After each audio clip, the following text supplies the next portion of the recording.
Komisi Pemberantasan Korupsi (KPK) mendeteksi aliran dana mencurigakan dalam rekening tersangka Wakil Ketua Pengadilan Negeri (PN) Depok, Bambang Setiawan yang terjaring operasi tangkap tangan (OTT). KPK menemukan nilai transaksi keuangan Wakil Ketua PN Depok jauh melampaui barang bukti suap yang diamankan penyidik.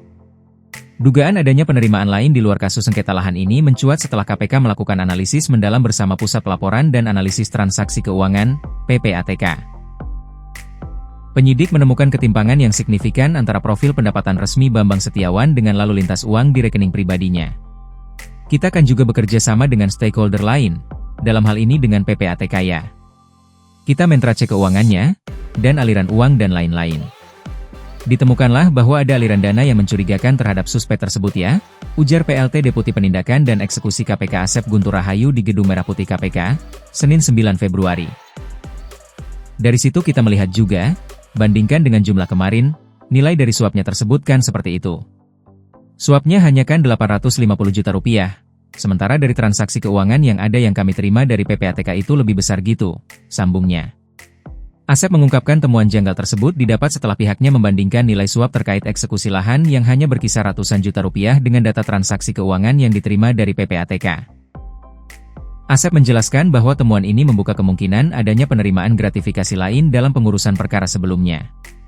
Terkait kemungkinan penerapan pasal tindak pidana pencucian uang, TPPU, Asep menyatakan pihaknya masih bersikap hati-hati dan menunggu hasil penelusuran aset lebih lanjut. Kita lihat dulu apakah itu ada. Mungkin dialihkan bentuknya, disimpan di tempat yang lain dan lain-lain, jelas Asep. KPK mengungkapkan konstruksi suap sengketa lahan yang dilakukan Ketua Pengadilan Negeri Depok Iwayaneka Mariarta dan wakilnya Bambang Setiawan lewat OTT pada Kamis 5 Februari. KPK menilai Eka dan Bambang terbukti menerima suap dalam menyediakan layanan eksekusi lahan secara cepat. Kasus tersebut bermula saat putusan PN Depok mengabulkan gugatan PT Karabha Dikdaya, KD, terkait sengketa lahan 6.500 meter persegi di Tapos, Depok. PT KD lantas meminta PN Depok melaksanakan eksekusi pengosongan lahan pada Januari 2025. 1 bulan kemudian, permintaan itu belum dikabulkan. Di sisi lain, pada Februari 2025, warga selaku pihak yang bersengketa dengan PT KD juga mengajukan peninjauan kembali, PK, atas putusan PN Depok. KPK menganalisis penyebab terjadinya suap dan pungli di dunia pengadilan. KPK menduga interaksi langsung pejabat pengadilan dengan pihak berperkara menyebabkan dekatnya potensi transaksi uang haram.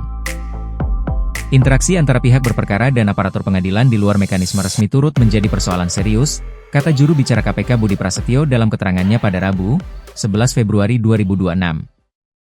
KPK mendapati praktik pungli diperparah lemahnya pengawasan di lapangan. Sehingga KPK mengingatkan pentingnya pengawasan secara berjenjang. Praktik pungutan liar masih ditemukan akibat lemahnya pengawasan dan pengendalian konflik kepentingan, ujar Budi. Selain itu, KPK mengamati komunikasi langsung insan pengadilan dengan pihak berperkara terjadi akibat ketimpangan kerja hakim di pengadilan. KPK memang sudah melakukan kajian pada 2020. Oleh karena itu, KPK menetapkan 6 rekomendasi dalam pencegahan pungli di sektor pengadilan. KPK mendorong memaksimalkan pengawasan dan menambah kamera pengawas.